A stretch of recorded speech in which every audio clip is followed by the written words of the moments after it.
तो दोस्तों चलते हैं, आज हम लोग पिछले वीडियो में बात किए थे किरण पुंज के बारे में। किरण पुंज के 3 गो भेद के बारे में हम लोग बात किए थे। देखिए यहाँ पर एक अपसारी किरण पुंज और एक समांतर किरण पुंज, एगो अभिसारी किरण पुंज के बारे में हम लोग बात किए थे। तो चलिए सबसे पहले हम लोग पहला के बारे में देखते हैं, यानी कि अपसारी किरण पुंज के बारे में हम लोग जानकारी लेते हैं। तो चलिए देखिए यहाँ परिभाषा के आगे बात ध्यान रखिएगा, परिभाषा याद मत कीजिएगा। यहाँ पर चित्र के माध्यम से हम आप लोगों को परिभाषा को याद करवा देंगे। देखिए यहाँ पर इसका अपसारी किरण पुंज, ध्यान से समझिएगा हम क्या बोल रहे हैं।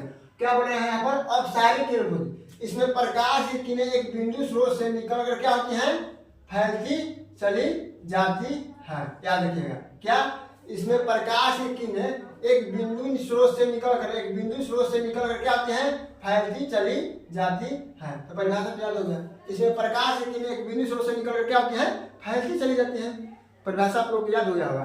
देखिए यहाँ पर इसमें प्रकाश की किरणें, एक बिंदु है, यहाँ पर एक बिंदु है। इस बिंदु से क्या हो रहा है, प्रकाश देखिए यहाँ पर बिखर रहा है, यानी कि छितरा रहा है। यानी कि इसमें प्रकाश एक बिंदु से निकल कर क्या हो रहा है, फैलती चली जाती है। तो इस परिभाषा में क्या लिखेगा, इसमें प्रकाश की किरणें एक बिंदु स्रोत से निकल कर फैलती चली जाती है। आप लोग तो लिख लीजिएगा, हम बोल भी दिए हैं। अगर नहीं लिखाएगा तो हम लोग लिख देंगे, ठीक है ना। चलिए यहाँ पर दूसरा देखते हैं, समांतर किरण पुंज। अब इसमें एक बात याद रखिएगा, और अपसारी किरण पुंज में एक बात याद रखिएगा। अपसारी देखिए एक दर्पण हम लोग पढ़ेंगे कि अवतल दर्पण और उत्तल दर्पण। तो ध्यान दीजिएगा हम क्या बोल रहे हैं। अवतल दर्पण अगर आएगा आपके सामने, अवतल या उत्तल, ध्यान दीजिएगा।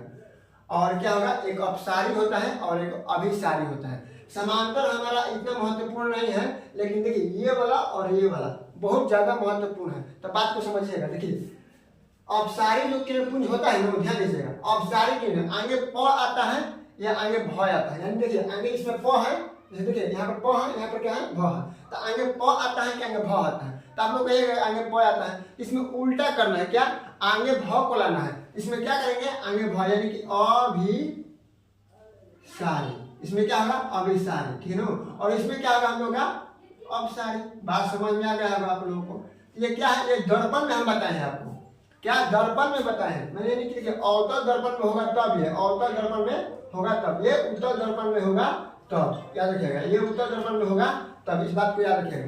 लेकिन ये बात याद रखिएगा, अगर ये लेंस में आ गया, ध्यान दीजिएगा, अगर लेंस में आ गया, कहा देगा लेंस में, ध्यान दीजिएगा, कहेगा कि अवतल लेंस में कौन सा, इसका अवतल लेंस को हम लोग अभिसारी कहते हैं कि अपसारी कहते हैं। तो इस बात को ध्यान रखिएगा।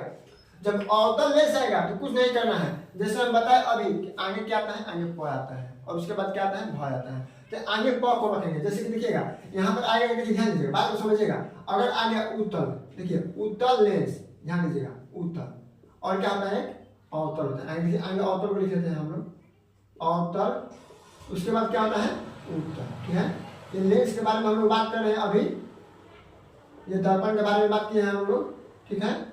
अब यहाँ पर समझिएगा, देखिए अवतल लेंस और उत्तल लेंस के बारे में हम लोग बात कर रहे हैं, ध्यान दीजिएगा। ये उत्तल के अवतल क्या है, अवतल लेंस है। देखिएगा यहाँ पर अवतल लेंस है, इसमें बताइए इसका जस्ट उल्टा होगा। अवतल लेंस है, इसमें क्या बनेगा यहाँ पर, अपसारी, यानी कि आगे प आएगा इसमें। तो यहाँ पर क्या होगा हम लोग का, अपसारी, ठीक है। बात समझ गए होंगे आप लोग। और देखिए उत्तल लेंस है, इसमें क्या होगा हम लोग का, अभिसारी। तो यहाँ पर क्या होगा हम लोग का, अभिसारी। ये एग्जाम में आपको कंफर्म है कि आएगा, ठीक है ना। इसको याद कर लीजिएगा, ठीक है ना।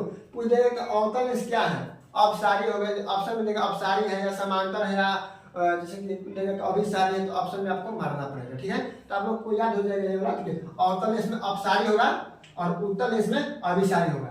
लेकिन अवतल दर्पण में क्या होगा, अभिसारी होगा, और उत्तल दर्पण में क्या होगा हम लोग का, अपसारी होगा। तो आप लोग को याद हो गया होगा। तो चलिए यहाँ पर समझिएगा। यहाँ पर देखिए अपसारी किरण पुंज के बारे में हम लोग समझते हैं। देखिए एक बिंदु स्रोत से क्या होता है, एक बिंदु स्रोत से निकल कर क्या होता है, फैलती चली जाती है, उसे क्या कहते हैं हम लोग, अपसारी किरण पुंज कहते हैं। अब समांतर किरण पुंज के बारे में देखते हैं, ध्यान दीजिए।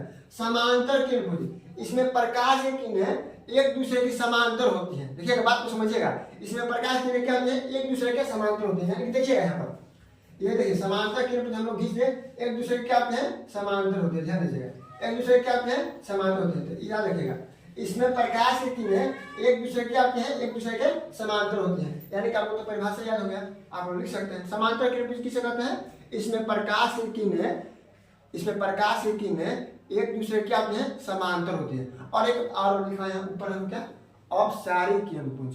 तो परिभाषा आप लोग क्या होगा, इसमें प्रकाश की एक बिंदु से निकल कर क्या होती है, फैलती चली जाती है। और हमने ये लिखा है समांतर किरणपुंज के बारे में, तो इसमें प्रकाश की किरणें एक दूसरे के क्या होते हैं, देखिए एक दूसरे के क्या होते हैं, एक दूसरे के समांतर होते हैं, समांतर होते हैं। बात समझ में आएगा ना। लास्ट हमारे पास देखिए ध्यान दीजिए यहाँ पर अभिसारी किरणपुंज। तो अभिसारी किरणपुंज को कौन सा दर्पण में रखते हैं, अभिसारी किरणपुंज को तो बताए तो अभिसारी है, इसकी जैसे कौन सा दर्पण में हम इसको रखेंगे, तो ध्यान रखिएगा अभिसारी होगा तो सबसे पहले अवतल दर्पण में रखेंगे। यहाँ पर ध्यान दीजिएगा, अवतल दर्पण में याद रहेगा ना। देखिए जैसे देखिए अवतल दर्पण में अभिसारी, ठीक है ना, ये बात क्या रखिएगा। अभिसारी किरणपुंज है, इसका परिभाषा अगर लिखने का आएगा तो देखिए क्या करेंगे हम लोग, इसमें प्रकाश है कि एक बिंदु पर आकर क्या करती है, मिलती है, ठीक है ना।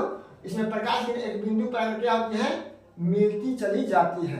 याद है परिभाषा, यानी कि इसमें प्रकाश की क्या होती है, एक बिंदु पर आकर मिलती है। अगर हमारा वीडियो पसंद आए तो लाइक, सब्सक्राइब और शेयर जरूर करिएगा। धन्यवाद।